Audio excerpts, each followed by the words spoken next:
आप डीएसपी हैं, आपने देखा कि जो अपराध हो रहे हैं वो मैक्सिमम आजू बाजू झुग्गी झोपड़ी समझते हैं, स्लम्स एरिया, वहां के लोग आके समाज में अपराध पैदा कर रहे हैं।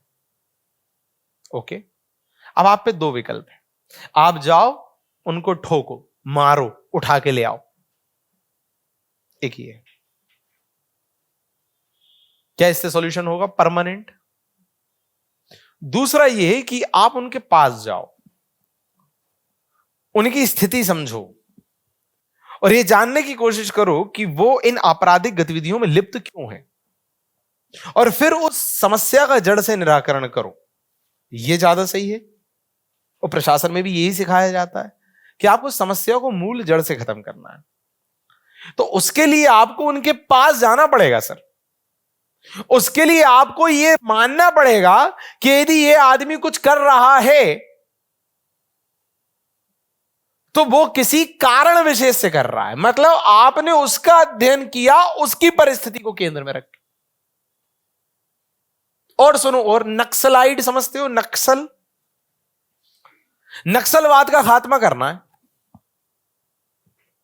तो कैसे जाके मार दोगे? है तो वो भी तुम्हारे समाज का अंग नहीं। तुम समझोगे, उनका विश्लेषण, उनका अध्ययन करोगे उनकी परिस्थिति अनुसार, तो तुम्हारे अंदर पहले तो ये थॉट होना चाहिए कि यार वो यदि अपराध है तो हो सकता है उसकी कोई वजह हो।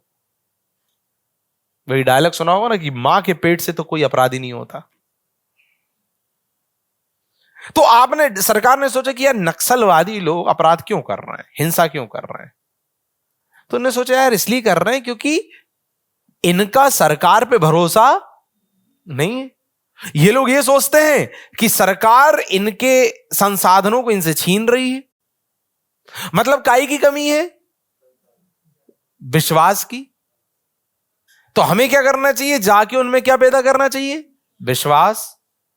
उन्हें भरोसे में लेना चाहिए कि तुम्हारे संसाधन छीन नहीं रहे हैं, तुम्हारी ही भलाई के लिए कर रहे हैं, तुम्हारे बच्चे पढ़ लिख जाएंगे, सरकार तुम्हारी दुश्मन नहीं है, सहयोगी है।